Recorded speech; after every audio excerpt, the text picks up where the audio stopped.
something good brought to us by our friends at Goodwill Houston. I had mentioned little kids not making the mark when it comes to getting on a roller coaster. You know, you've got to be this tall. Our boss, Mark Sherman, sent me a picture of little Mark Allen at Kemah Boardwalk. He was like an inch too short. It's the saddest thing. Well, you know, the kids whined to Schiltterbahn, and Schiltterbahn New Braunfels is listening.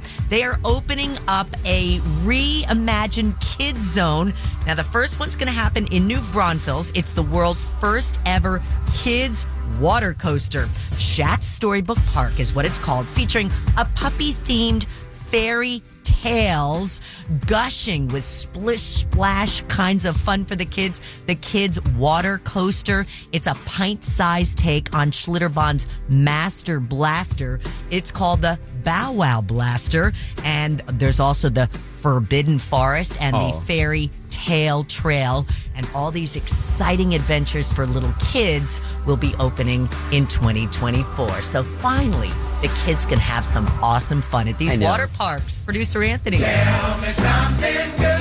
Dean, we always say it, but Goodwill Houston really out here changing lives, this time with Mallory. Mallory dropped out of high school 6 months before graduation, and she was a good student with excellent grades, but she was also an addict. And it got so bad she would steal money from her parents to support the habit. Then everything changed for her when she was arrested, hit with drug charges, and then she found herself facing prison time. She actually thought she was on her way to rehab, quickly learned she wasn't, but the time behind bars helped her learn more about herself and discover why she had ended up in the place she had been. She calls it her blessing in disguise. So she gets out, horse feels lost, but a visit from her cousin changes everything. So your cousin often shops at Goodwill, and Mallory decided to go along, ended up at the Goodwill NASA store, and that's where she learned that Goodwill was a second chance employer. Well, she applies, was hired 10 days later, and fast forward, she's now been promoted, named manager of the Alvin store, and looking back, Mallory thanks Goodwill for giving her purpose, and she wants others to know that Goodwill is more than a place to donate goods or to shop. It's a place that really changes lives. Isn't that amazing? The second chance place. I love that. Second chance for your home goods and clothes, and second chances for